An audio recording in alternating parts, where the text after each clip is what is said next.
everyone, welcome to the world of English with Sakshi Khanna. Once again, I hope my class will find you all in best of your health and spirit. Talking about today's session, which has been specially designed for grade 11 students, we are starting our first chapter of main supplementary, not supplementary, I am talking about the main core book, that is Hornbill, the first chapter, The Portrait of the Lady by Khushwant Singh.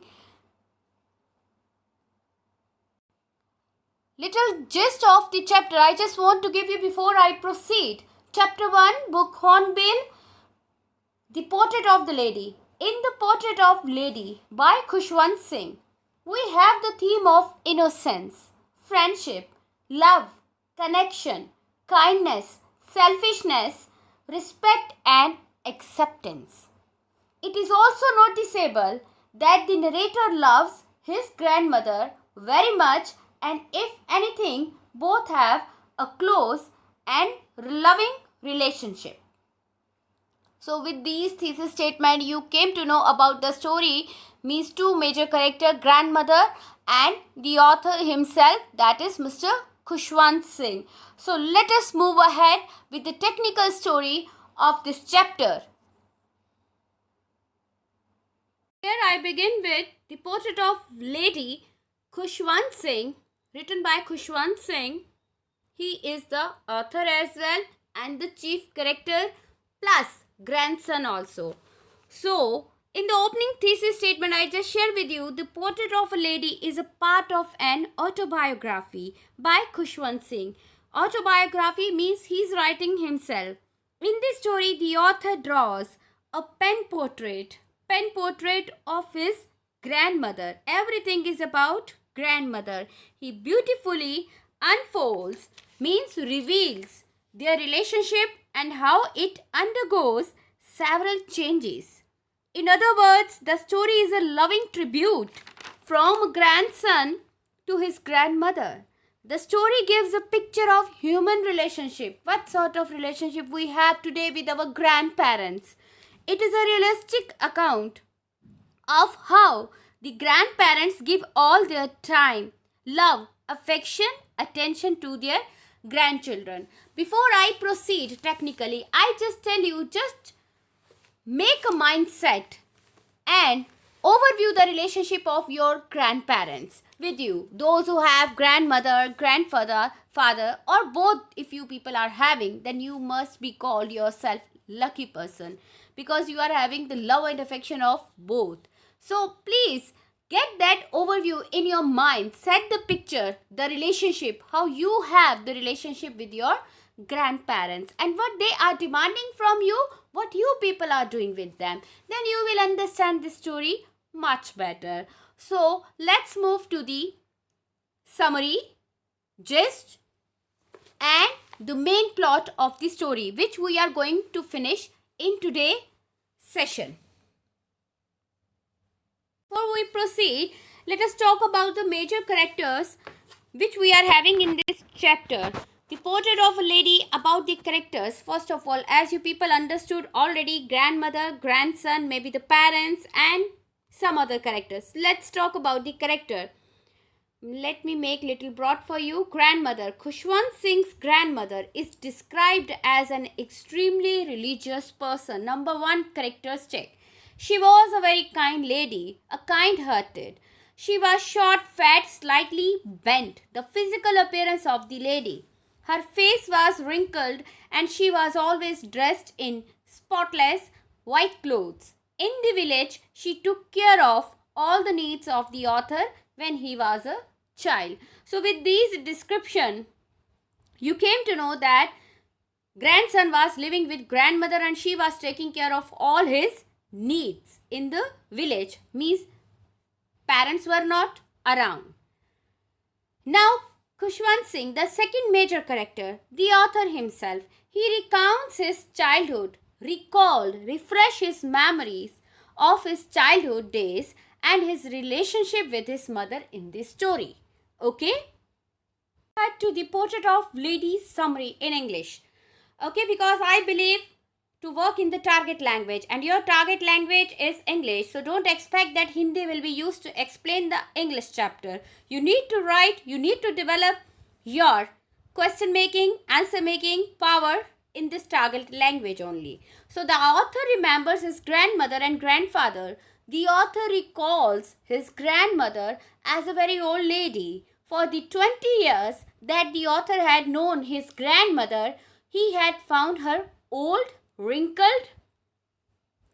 It was hard for him to believe that she had once been young and pretty, and she had a husband. Now here the situation is explaining the overview of the physical appearance of the lady. Since 20 years, the child stayed with the lady, and every time he had seen the white clothing and the wrinkled face, and he was little doubtful that somewhere, maybe, may not be, she has once been young lady, pretty, beautiful, and she had a husband as well, because he hadn't seen her out of this physical appearance. Khushwant Singh's grandfather's portrait hung on the wall of the drawing room. In the story, you will just feel not any other character with grandfather's name, just only the picture, the portrait hanging on the wall. He wore a big turban, his clothes were loose, he looked at least 100 years old. Looking at his portrait, one could not imagine him in his youth with his wife and children. He was too old. Okay, the portrait also itself shows that he was too old, like in 100 of his age. Talking about the first major character, that is author's grandmother. The thought of the grandmother being young and pretty was almost revolting to him. He was not accepting that. She was short, fat, and slightly bent in the stretcher. Her face was a crisscross of wrinkles, full of wrinkles, fully wrinkled face, you can say. Her silvery white hair was scattered over her wrinkled face. The author remembered her hobbling around the house. Hobbling means roaming around the house in spotless white clothes, with one hand resting on her waist to balance her stoop, and the other hand busy counting the beads of her rosary. Rosary, a kind of the garland with the beads in which we count, and you must have seen in the hand of your elders when we pray to God and we count the beads as well. Her lips constantly moved in inaudible prayer. Just a person is doing some prayer silently. Only the lip sync you can imagine, but you can't hear. That is known as inaudible prayer. She was quite busy in this only. That was her routine. To the author, she could never have been pretty, but she reflected a divine beauty, even though she was not pretty. Okay, but divine beauty considered because of his serenity of the character, purity of her heart. She was like the winter landscape in the mountains. Winter landscape. The author has compared grandmother's beauty with the landscape in the mountains. Most beautiful scenery in the mountains during the winters. Snow-peaked mountains. So he compared with that. It shows how beautifully she was appearing in the mind of author. So major sequences in the chapter. Number 1 is the author at school. The childhood memories. Of course, without schooling we can't cover it. So the priest taught children the alphabet and the morning prayer. This was his schooling. The children sat in 2 rows in the veranda. They would sing the alphabet or the prayer in chorus while the author learnt his lessons at school. The grandmother would read scriptures in the adjoining temple. On their way back, they would feed stale chapatis to the dog. So this was a routine of the author at school, enchanting of the prayer in a chorus, and when author was busy in his lessons in the school, grandmother would read scriptures in the adjoining temple. Turning point in the relationship of grandmother and the author came in the relationship when they moved to the city to stay with Khushwant Singh's parents. Now here parents characters are revealed in the city when they were shifted to. The author went to an English school, definitely English school in a motor bus. The grandmother couldn't accompany him to the school. First, she was going to drop the child to the school. As there were no dogs in the streets, the grandmother took to feeding the sparrows. Now, these were the changes which happened in the life of both. In the lives of both. Not only grandmother got affected, even the author also got affected by this. So many changes happened. So, if the question can be asked, how their life got changed. So, these are the answers. As the years rolled by, passed by, mean to say, let me make little broad for you first of all. Yes, as the years rolled by or passed by, they saw less of each other. Very less they were interacting to each other because of the busyness or the busy schedule of the school going boy, that is Mr. Khushwant Singh. In spite of her immense interest in his studies, she could not help him in his lesson as he was learning English, the law of gravity, Archimedes' principle, and many more much things which she couldn't understand even. No, studies based in the village school, it's different, quite different. So these were the changes. So she wanted to help the child but couldn't help because she doesn't know anything. And this made her unhappy. She got little unsatisfied. Sometimes she would ask him what the teacher had taught. Sometimes even she asked, as generally your parents ask you people, that what you have done in English, your sciences, your maths, just tell me something about today's lecture. Okay, in the same way, she used to talk in the way, but she didn't get any answer, any satisfied answer. So it made her unhappy. Grandmother, distressed and disturbance. Now here grandmother, when she was unsatisfied, she got distressed little, disturbed as well. How? Grandmother didn't believe in the things taught at the English school. As the child was going to the English school, okay, she was not satisfied. She didn't believe even and was distressed to learn that there was no teaching about God and the scriptures in the school, even no scripture in the school and no teaching about God. What these students are studying. She was very much distressed about knowing these all happenings. Moreover, she was very disturbed at the idea of music lessons as well being given at the English school. To her, music had lewd associations and she considered music to be unsuitable gentlefolk. To her, music had lewd association and she considered music to be unsuitable for gentlefolk, which learning he was having in his music class was just useless, pathetic, according to grandmother. Common link of friendship gets snapped. Snapped means out of the accessibility, out of the reach. Snapped means the common link of friendship between the author and the grandmother was broken when the author went to the university and was given a room of his own. So first he shifted to, look at the sequence, the event happened in the chapter. First he was in the village. Second level, shifted to city. Third level, now author went to the university and was given a room of his own, his private room. The grandmother accepted her loneliness because she was always with her grandson and rarely spoke to anyone. Full time busy in that task only for the grandson, food, clothing, okay, and the studies. And she didn't get time even, or you can say she didn't like to talk to anyone else except the house chores related to her grandson. All day long she sat spinning the wheel, and her one more routine, it came out here. She sat spinning the wheel and reciting her prayers. These two were her major tasks apart from the bringing up or caring of his grandson. Only in the afternoon she relaxed for a while to feed the sparrows. Now here we are talking about the daily routine of the grandmother. Only in the afternoon she relaxed for a while means since morning on the toes. a while to feed the sparrows.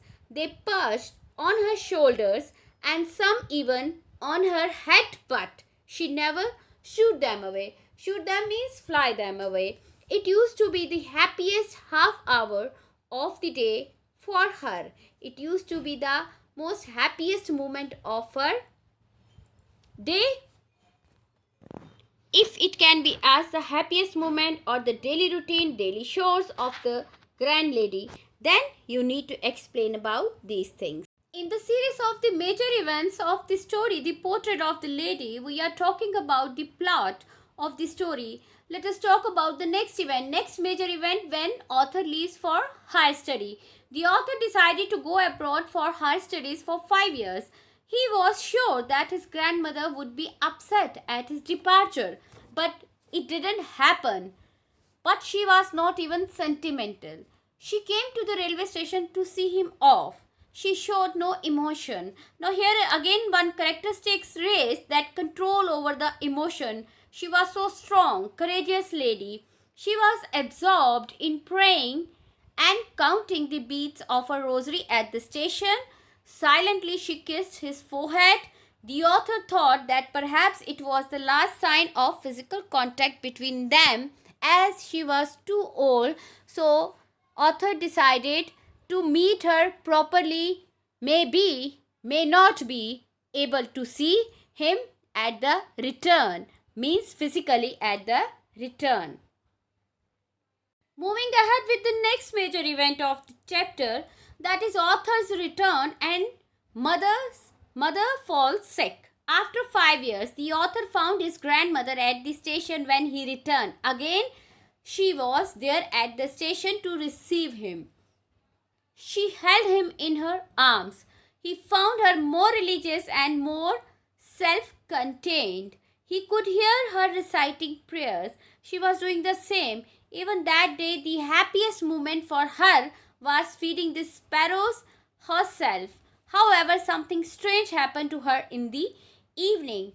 Even that day, she missed out her most happiest moment. Something strange happened that evening. She missed out to feed the sparrow, which she liked the most to do so. For the first time ever, she didn't pray. She forgot her prayer routine also. Instead, she collected the women of the neighborhood, got an old drum and started to sing songs of the homecoming of warriors. How she celebrated the grand return of the author? Question can be raised in the way, and the answer is here. She gathered all the women around of the neighborhood, got an old drum and started to sing songs of the homecoming of warriors. His return to the village was celebrated like homecoming of the warriors. Grand celebration. They tried to persuade her to stop. People means the relatives, the parents and author himself tried to stop her to avoid overstraining herself, but she didn't listen as she was too old. So it was restricted to her, but she didn't listen anyone. She fell ill the next morning and resultant she fell ill the next morning. The sparrows mourned her death, and she didn't bear the tolerance which she gave the serenity to the body, and she died. When the author and others came to know, take away the grandmother's body, they met a strange sight. The strange sight, very important incident of the chapter. To mourn her death, a lot of sparrows had surrounded the grandmother's body. They were all silent because they were too attached. The relationship of grandmother with sparrow, the major incident of the chapter, one of the. When the author's mother offered the sparrows some bread, as grandmother had the routine to feed the sparrows. In the same way, when grandmother died, grandmother's daughter-in-law, means the mother of author, offered some bread crumbs. They refused to eat. Sparrows refused to eat and quietly flew away after the grandmother's body was carried away for the last rites.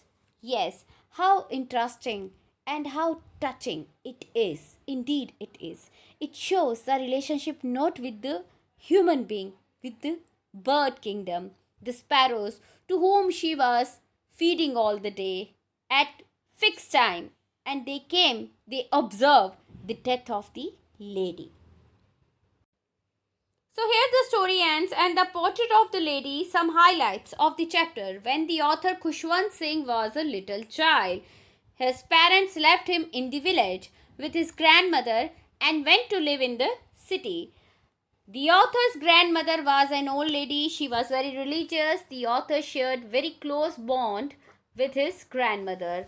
They became very good friends as well. The grandmother woke him up, dressed him, and accompanied him to the village school. The school was attached to the temple. While the author was at school, the grandmother used to read the scriptures in the temple as passing time. When the author parents were well settled, he and his grandmother also went to the city. It proved a turning point in their relationship. In the city, Khushwant Singh attended an English school and traveled in a motor bus. He learned English words and topics of Western science, Archimedes principle, gravity, all the things, etc. The grandmother could no longer accompany him to his school nor help him in his studies because it was beyond her limit. However, they shared the same room. When the author went to the university, he was given a separate room. Thus, the last link of their friendship was also broken when he shifted to abroad for his higher education.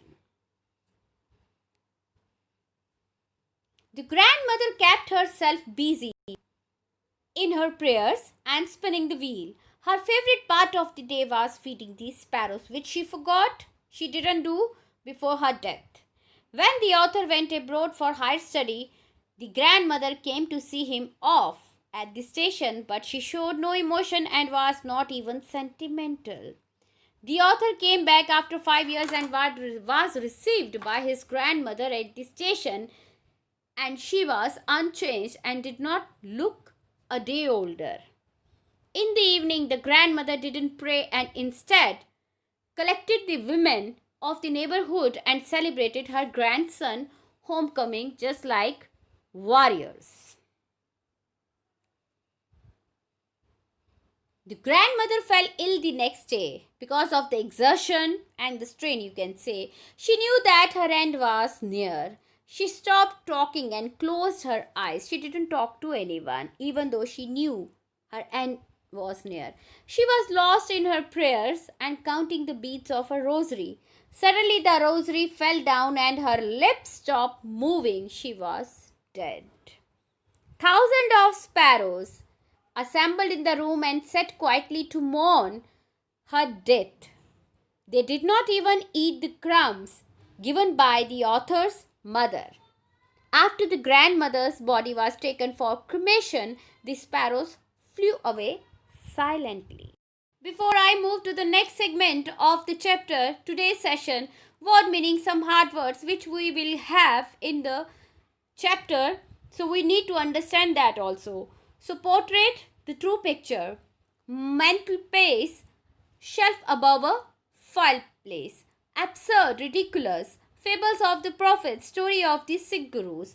Hobbled, walked with difficulty. Stoop, bent body due to old age. Telling the beads, counting the beads while chanting prayers. Rosary, a string of beads used for counting prayers as they are chanted. Puckered, wrinkled face. Inaudible, which cannot be heard, only observed. Serenity, calm and peaceful. Monotonous, unchanging, the same, stale, not fresh, in a chorus, together, collectively. Courtyard, an open space just outside the house. Lewd, indecent, not in good way. Helots, prostitute. Bedlam, confusion. Bedlam means confusion. Thumped, beat hard. Thumb the drum. Dilapidated, falling to pieces. Pallor, pale coloring of the face. Pallor, the pale coloring of the face. These words we will get in the chapter. Shroud, a piece of cloth used to cover a dead body before cremation. Means the cloth, white color cloth, which is used to cover dead body before cremation, means to say coffin, is known as shroud. Crude, made in a simple manner.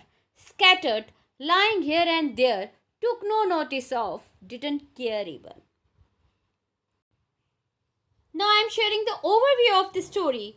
Appearance of the grandmother. The author recalls his grandmother as a very old lady with a wrinkled face. She appeared so old that it was hard for him to believe that she had once been young and pretty. She was short, fat, and little stooped in appearance, bending down. The author remembers her moving about the house in spotless white, counting the beads of her rosary, while her lips moved constantly in silent prayers. She was not pretty in the traditional sense, yet her serenity made her beautiful, the pure-hearted lady she was. Life in the village means initial years of togetherness, where the bond actually started to build. In the initial years of his life, the author lived with his grandmother in the village, sharing a good friendship. His grandmother used to wake him up in the morning and get ready for the school. She would hand over to him the things he required in the school. After having thick, stale chapatis with butter and sugar for breakfast, they used to leave for school. The author's grandmother always accompanied him to school as it was attached to the temple. It was her habit to carry several stale chapatis for village dogs, which they used to feed while returning from the school. The grandmother used to sit inside the temple reading holy books while the narrator learnt alphabets and prayers in the school. The turning point of their friendship came when they moved to the city to stay with the author's parents. Though they shared the same room, his grandmother no longer accompanied him to the school since the author started going in a bus. As years passed by, they saw less of each other. Very rare they were meeting. The daily routine of both drastically changed as they shifted to the city. Unlike the village school, the author was not taught about God and the scriptures, which troubled his grandmother. She did not believe in what was being taught at his school and was unhappy as she couldn't help him with his lessons because of inaccessibility. Moreover, she was disturbed at the idea of music lessons being given at school as she considered music to be unsuitable for gentlefolk. Her disapproval was conspicuous in her silence. The grandmothers combat her loneliness by feeding the sparrows. Combat means interaction, counterpart. When the author started going to the university, he was given a separate room of his own. It resulted in a further gap between them. She accepted her loneliness and rarely spoke to anyone, not taking any interest in talking to others. All day long, she sat spinning the wheel and reciting her prayers. She relaxed for a short time only in the afternoon to feed the sparrow who come in large numbers at the courtyard of the house. The bond and level of comfort they shared with her is evident in the fact that they perched even on her legs and head. She used to be at her happiest self while feeding the sparrows, means the most happiest moment of her life. Author leaves for higher education. The author decided to go abroad for further studies. He was sure that his grandmother would be upset at his departure. On this contrary, she came to the contrary means opposite. What was expected didn't happen means in contrary. She came to the railway station to see him off, but didn't show any sort of emotion. No crying, no tears in the eyes, just a kiss on the forehead. She was absorbed in her prayer. She was lost in her prayer, telling the beads of her rosary. She silently blessed the author's forehead, which the author considered to be supposedly the last sign of physical touch, contact, because she was too old to sustain long life. Author's homecoming. On his return after 5 years, the author didn't find any change in his grandmother. She was as old as ever and remained absorbed in her prayers.